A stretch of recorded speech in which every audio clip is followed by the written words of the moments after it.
love that I was like, I'm gonna do a full face of makeup for this video, and then basically I'm wearing just a t-shirt. Oh my god. And the t-shirt's not even on. This is backwards.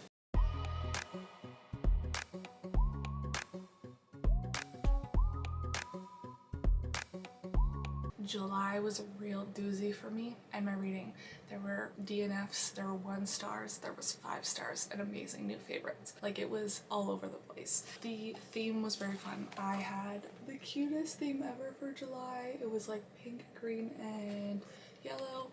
And then here is my reading chart there. Or reading pages, sorry. Thanks. There are reviews. I even did a little Summerween spread, so we'll talk about that. More reviews, and then one last review on the last page. So Summerween was great. I read 4 out of the 5 prompts, which I think is the most I've done like within the week. Usually it takes me longer than the week to do it, but I did so good this year, you guys have no idea. And my reading was just like all over the place, so we get to have a fun conversation about even an author that I'm giving up on. Like, wow. But without further ado, let's get into the reading, shall we? First up, we have a 3-star. Yeah, I gave this one 3 stars, and that is I Woke Up Dead at the Mall by Judy Sheehan, and I have mixed feelings about this. This started off as this great, amazing concept of death. Basically, it is what it says it is. The main character wakes up dead at the mall.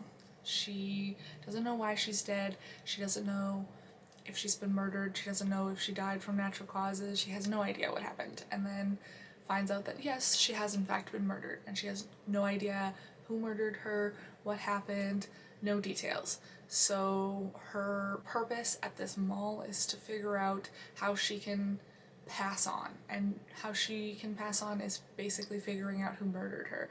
And she's not allowed to leave the mall, really. They have like one little field trip that she can go, but she has to be there before the sun rises, and falls in love with a ghost, which is a big no-no. Basically told if she falls in love, then she'll never leave the mall. And if you never leave the mall, you become one of these wandering ghosts that have no purpose, don't know who they are, and just get stuck in a loop of their panic of why they're dead. And we get to meet one of these characters who gets stuck, who's been stuck twice and unstuck again. And I loved that part of it. It was like such a cool concept, love that. The love interest, on the other hand, garbage. Did not like him. I also did not like the whole angel concept. He became an angel, she became an angel. I love that they took over the mall, but like he was not a good love interest. He was very toxic, very garbage, and basically only ever thought of himself when she was like, hello, I'm right here. And I was like, I understand you guys are dead, but like, come on, do better. Wild times. But 3 stars, it was not too bad. I don't know if I'll hold on to this copy though. It is like such a fun book looking thing. It's like mixed with art and like actual people, but I don't know if I'll hold on to it because I don't know if I'll ever reread it. Ugh. Words. Next up, we have the DNF of the month, and that is Tape by Stephen Camden. I was so excited to read this. I love the concept of a girl who is going through some tough times, aka her parents' death, finding tapes from when her father was her age, going through deaths of his own and recording himself and going through his emotions and stuff.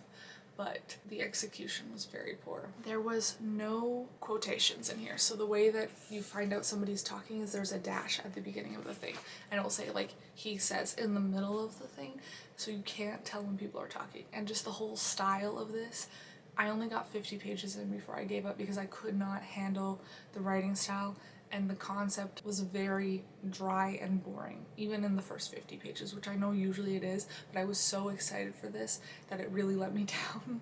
And I know maybe that's a me problem. I was too excited and let me down because I should have had lower expectations, but genuinely having something this hard to read and understand should not be it. So it was a DNF. I only got 50 pages in, and I will be getting rid of this. And now we get to the good stuff. More good stuff than it will be later. But before I even started Summerween, I was like, I'm gonna read a horror book just to get me in the mood for Summerween. And for this, I picked up Horror Store by Grady Hendrix. And I did not own a copy. I had this on my Kindle, and I had to go out and buy a copy because this is the most beautiful book I've ever seen. And I'm like, you're thinking, wow, this looks stupid. It looks like an IKEA catalog. That is the point. Okay, you don't understand. The point of this is that it's Orsk, and Orsk is a knockoff of IKEA. There's the floor plan. I wish I would have had the floor plan while I was reading it because I didn't understand what was happening when she's running around, but they also do stuff like show you their furniture at the beginning of each chapter.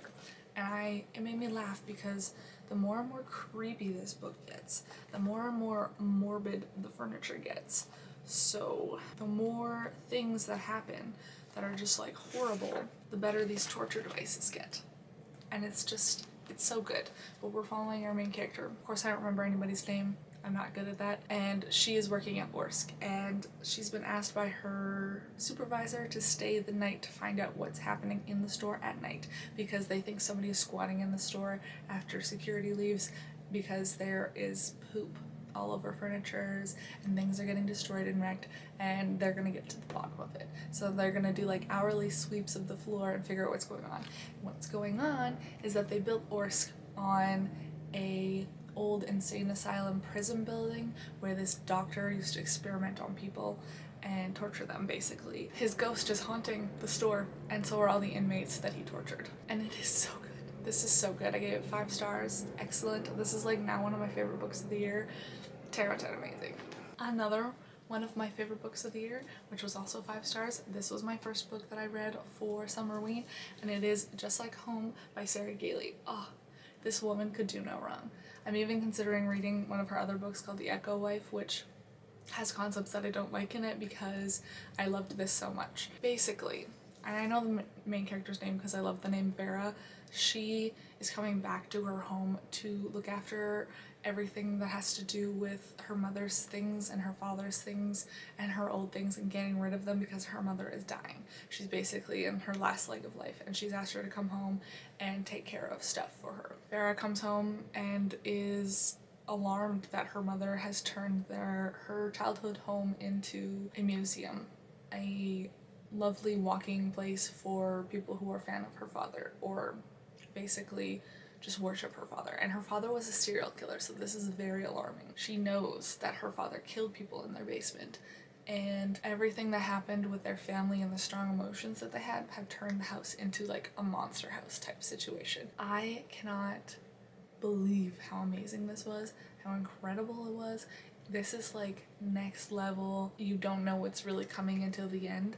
The creepiness that happens, the spookiness, this is just like subtly creepy, and it was amazingly perfect. And the cover in like bright pink, deceiving, love that. You just gotta get to the end. Oh, it's so good.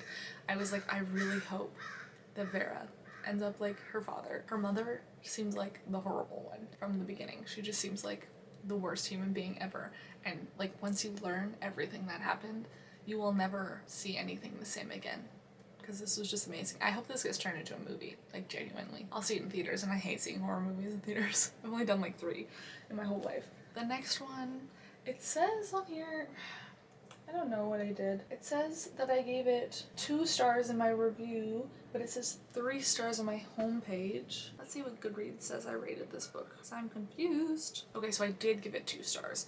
And this one is the Southern Book Club's Guide to Slaying Vampires. I listened to the audiobook for this one for Summerween. And although I really liked the concept of the vampire and the way that the vampire is and the things that he does, I hated that this felt like Crazy Lady, Haunting of Hill House. She's crazy, nothing's wrong. And I didn't like that vibe at all. So that's why it's 2 stars, because it's an old style of horror writing that is just basically like, let's make the one woman here think that she's crazy and everybody else is fine because there's not actually haunting going on, and everything else can be perfectly explained and is perfectly normal and there's nothing wrong here. But it's genuinely like a vampire this time, which Haunting of Hill House it wasn't. She was crazy. I just don't like that vibe, and I'm like, don't like gaslight people.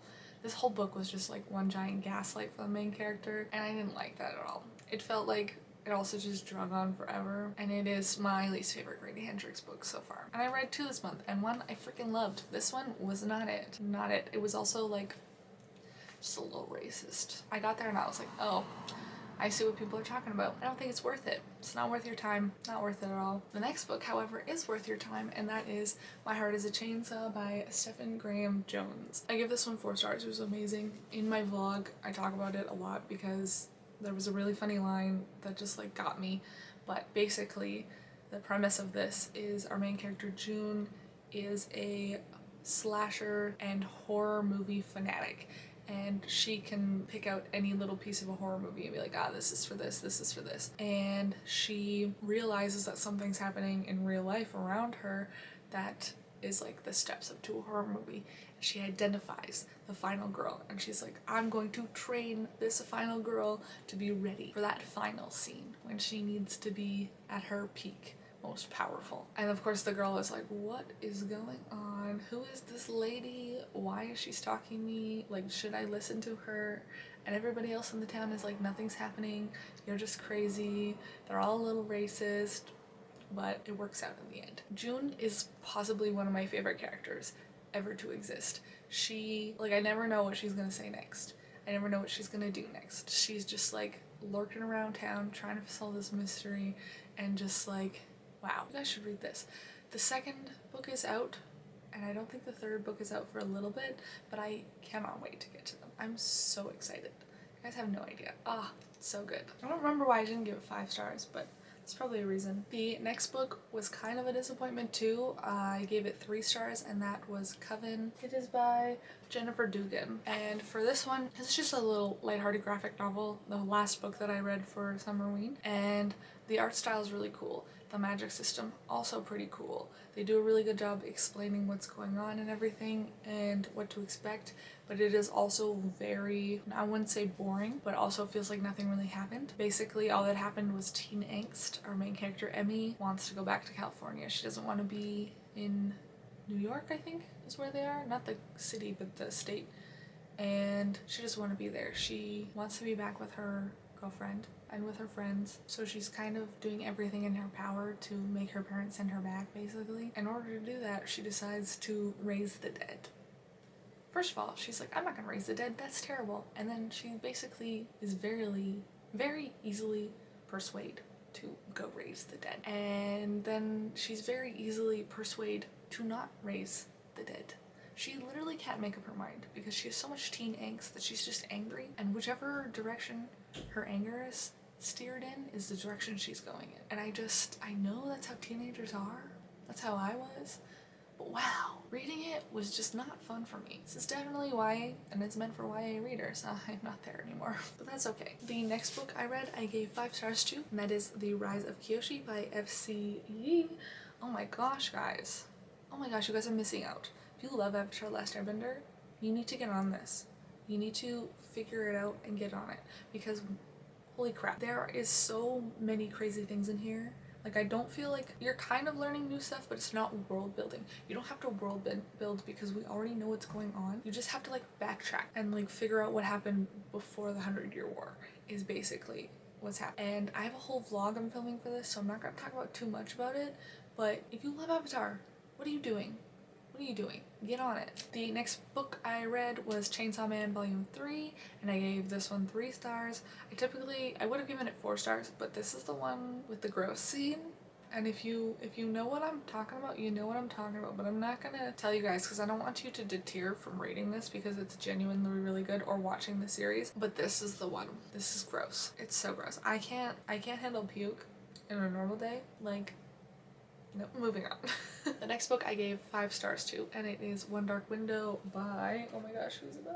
Hang on. By Rachel Gillig. And let me tell you, the magic system in this is amazing. I know that I've technically read gothic fantasy before, but this one is the epitome of gothic fantasy. This was so good. The magic system, first of all, deals with cards, and they all have a power, and basically if you're diseased you have some ability that corresponds to with the cards. The main character can see the cards. They glow for her so she can identify which one is which because they each glow a different color. But the goal is to get the entire card deck so they can reverse the curse. And finding out why the card deck was created and what the world was like before the card deck existed was very interesting to me. And seeing where the main character, and I don't remember her name, it's something funky. Anyways, seeing how she exists in the world and what happens to her and what her curse, because she had the disease, is basically, they call it a degeneration. Whatever her degeneration is doing to her is just like crazy. And like, it was mind-boggling because it started off feeling like this stepmother, stepsister, terrible Cinderella situation where she had to grow up in her aunt and uncle's house, and it just turned into this something that was so much more and so much more incredible, and I cannot wait for the next book. Like, genuinely, this was so good. And if you've been considering picking it up and you're hesitating, do it. Like, what are you waiting for? Pick it up. Do it. This is so good. It's exactly what you need, like, on a rainy day. I need to reread it because I feel like I missed stuff, and it was just, oh, and the love interest, magnificent. I can't believe I just did that, but it was magnificent. Now we come to the greatest disappointment. I wouldn't say it's a disappointment, but the most garbage book of this entire month, and that's Saying I Had a DNF. I finished this one and I give it 1 star, and it's Wild the Girls by Rory Power, and let me tell you, Rory Power is not a good writer. I heard so many good, amazing things about this, and let me tell you, this is a mix between The Gracier and The Troop, and if you want good books, read those. Skip this one. Because this, so basically, they are stuck on this island in a school because they have a disease and flares up. The main character has one eye, so has one eye on the cover. I don't know if she can't see out of it. They basically fight and murder each other to survive without wanting to fight and murder each other, but it's like every woman for themselves, basically. And I think it's supposed to be Lord of the Flies, and it's supposed to have a really good indeterminate ending, and the indeterminate ending sucked. I did not care. Did not feel connected to anybody here. Did not care about any outcome. Appreciated that there were lesbians, but like also really, you're just trying to be woke and have a cool story. But Rory Power is not it. This is the second book I've read from him, and I will not be reading again. Garbage. Not good. And that's how we ended July, is on this garbage book. If you genuinely just read The Gracier and The Troop, you'll get exactly what you wanted out of this in those books, because they're so much better. The vibe is way better. I will be getting rid of this copy though. Yeah, it was not it for me. Anywho, that was July. And my favorite book was probably Just Like Home. This is like one of my favorite books of the year, honestly. Just Like Home and Horror Store. These were the icons of the month. So let me know what your favorite book was in July. But thank you so much for watching this video. If you have any thoughts or comments, let me know. And I will see you all in the next one. Goodbye!